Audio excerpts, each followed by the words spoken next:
So how many coaches are going into this weekend knowing it's their last game as the head coach of the franchise that they're currently coaching, Tom? Is it Knowing zero? it's their last game, I would say zero. And Really? that is an accurate reflection. There have been other years where there's, a couple, two or three that have a pretty good idea. I don't think it's any secret to the ones that right now are in some level of doubt. Of course, you got Pete Carroll. They're 2-14. They've lost 14 of their last 15 games. He's fired two coordinators. It's been, just a resoundingly disappointing season on a lot of the different levels here. But Pete, as we reported a couple of weeks ago, he's been fighting to try to stay. He's 74 years old. I guarantee Pete, in his mind of always competing, does not want to have this be his last act in football. But certainly there's significant doubt surrounding his situation going into the weekend. Cleveland's another one that's been talked about a lot.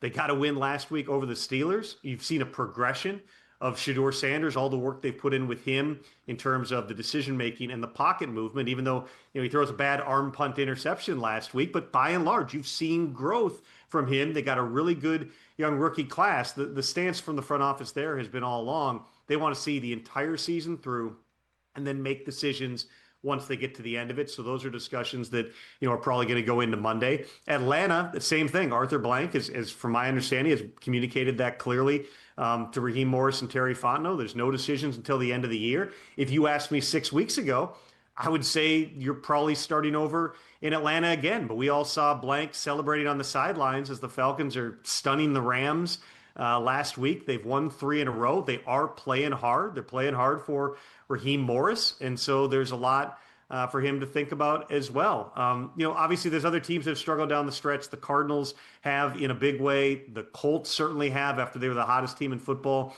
the first half of the season and then just had this unbelievable mess of injuries from Daniel Jones to Charvarius Ward to, Sauce Gardner right after the big trade, DeForest Buckner having a season-ending neck surgery now as well. There's a lot more questions than there are answers, Rich. And I think that also extends to who the candidates potentially are going to be. There's not a Ben Johnson. There's not a Mike Vrabel. There's not an Aaron Glenn. There's none of those guys who a year ago I was sitting here on this show and saying, all right, those 2 or 3 guys, if they want jobs, they're going to get jobs in this cycle.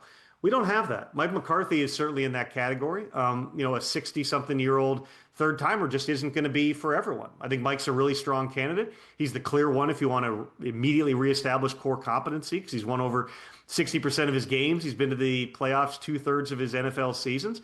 Where that leads, is that Tennessee? Is that New York? Is that someplace else?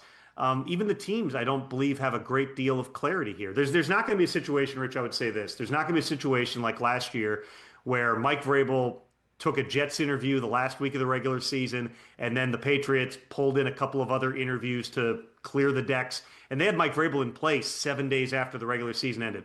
I don't foresee that. I think these are going to be longer searches, and to at least some degree, I would point out that with the number of coaches that maybe have some level of uncertainty around their situations, Rich, there may be some of these owners who are waiting to see what happens in Cleveland.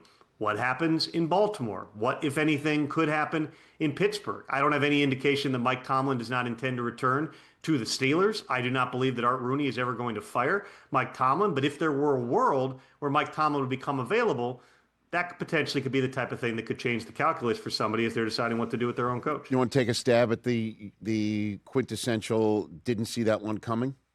You want to take a stab at that? I mean, let me say this. I know it's speculation, and I know you deal with facts. I understand that. I don't want to put you on the spot, but it usually does happen like, wait, whoa, didn't see that one coming. Here's what I would say. If you're looking for the teams that usually create the surprises, there are teams that either fall just short of the playoffs or get into the playoffs and have a resounding defeat. Right now, one of the most disappointing teams in all of football, certainly the most disappointing team that's still in it, I think, is Tampa. At the beginning of the year, they were the team that had all their guys out. It was, wow, Baker Mayfield's playing at an MVP level while throwing to, practice squatters out there. Now they're largely healthy, and somehow they've gotten worse. They've lost 7 of their last 8 games. They now need not just to beat the Panthers on Saturday, but get the Falcons to lose to the Saints in order to get into the playoffs. Todd Bowles signed a contract extension there.